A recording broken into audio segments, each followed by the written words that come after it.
Welcome to Facts TV News, where everything is true. Father found dead in suspected suicide, child shot and injured. A man is suspected of killing himself and attempting to kill his one-year-old child.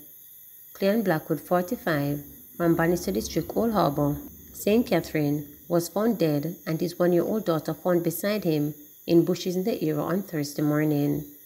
Blackwood had run away with the child after firing on police on Wednesday night. His body and the alleged suicide weapon was found.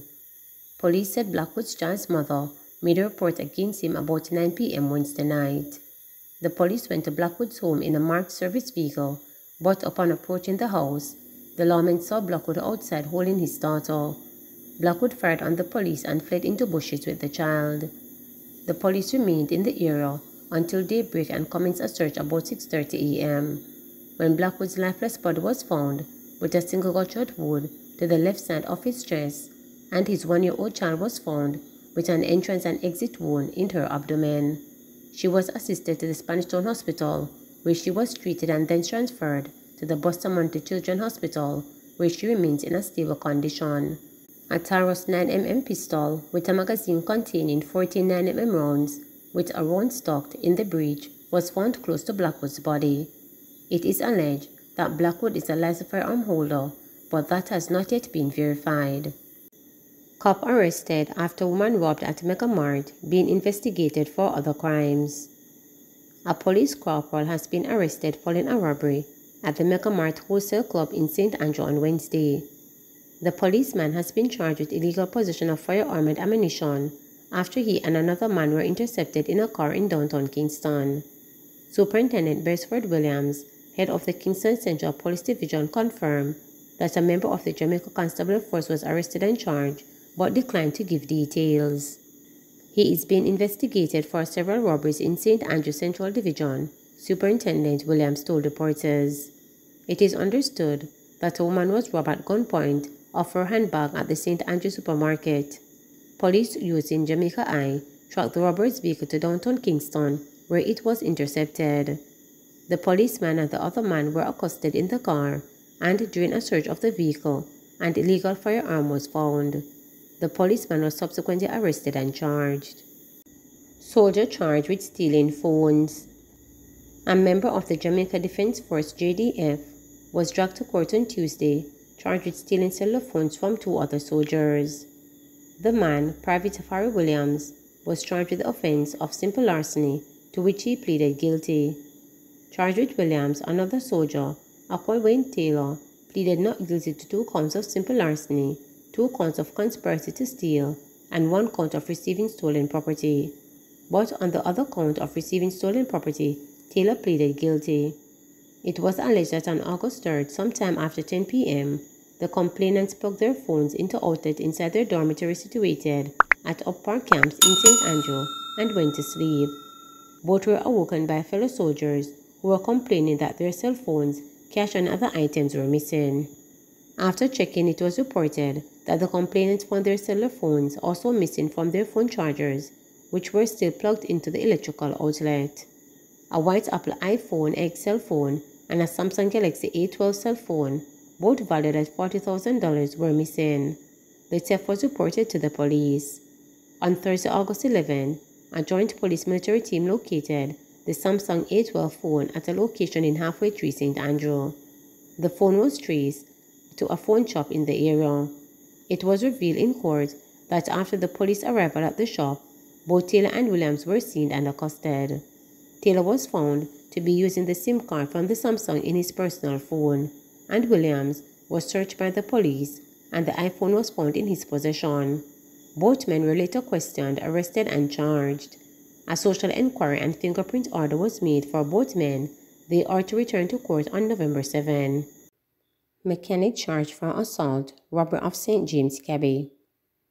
A St. James mechanic has been charged on allegations of beating up a taxi operator and robbing him of his vehicle.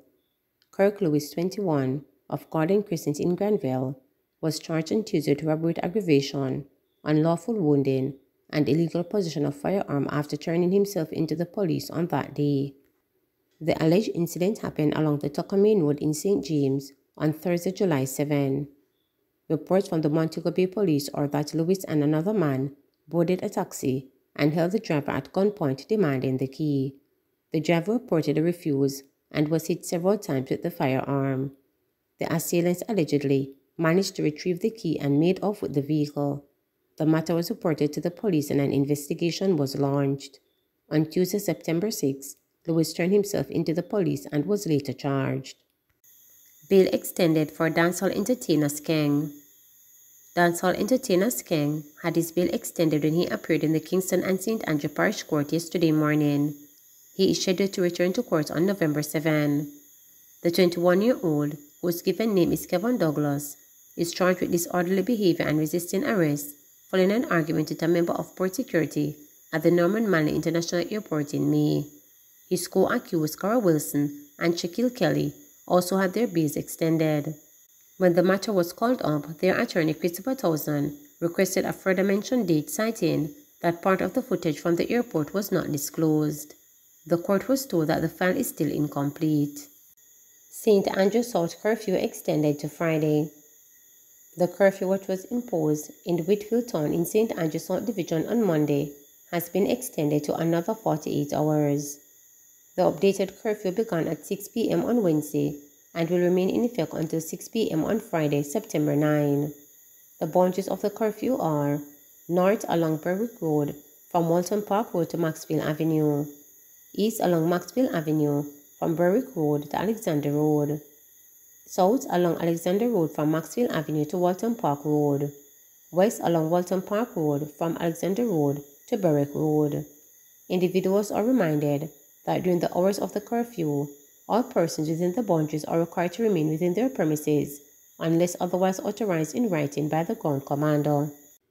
Monkeypox vaccine priority for frontliners caring for infected. Jamaican healthcare workers involved in direct case of monkeypox patient without the appropriate personal protective equipment and household contacts of confirmed patients will be prioritized for vaccination when the inoculant arrived this month. In an effort to maximize take-up and achieve the objectives for containment, the Cabinet has given approval for the administration of the vaccine as a post-exposure treatment. Minister of Health and Wellness Dr. Christopher Tufton said 3,500 doses were promised, but the country may not receive the full complement as the vaccine is in high demand and supply is limited.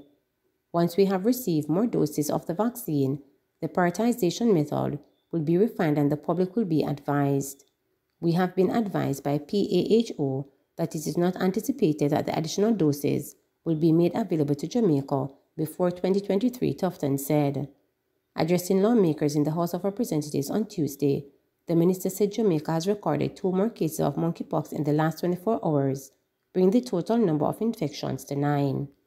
Only 2 of the 9 cases have been categorized as imported. The new cases were locally transmitted, and the affected persons are from St. Elizabeth and St. James.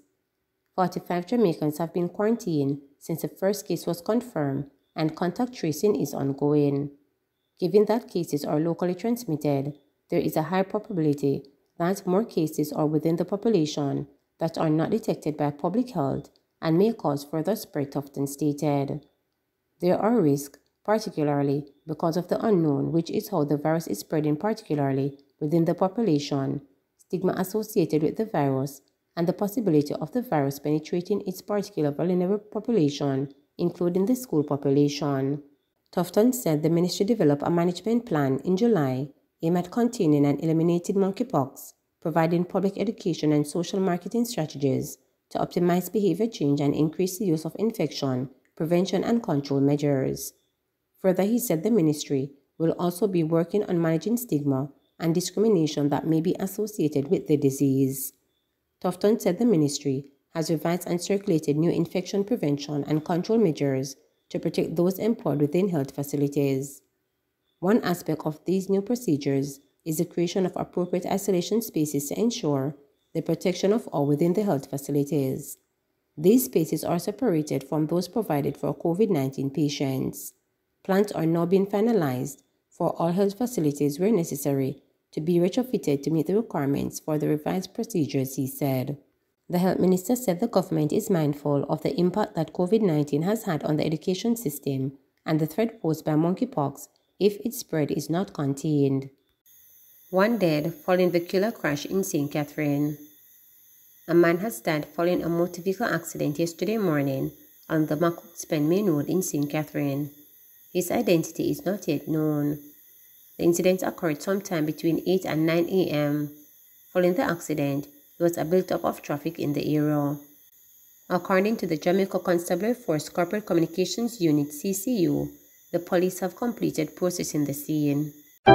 Please remember to subscribe, like, share, and click the notification bell.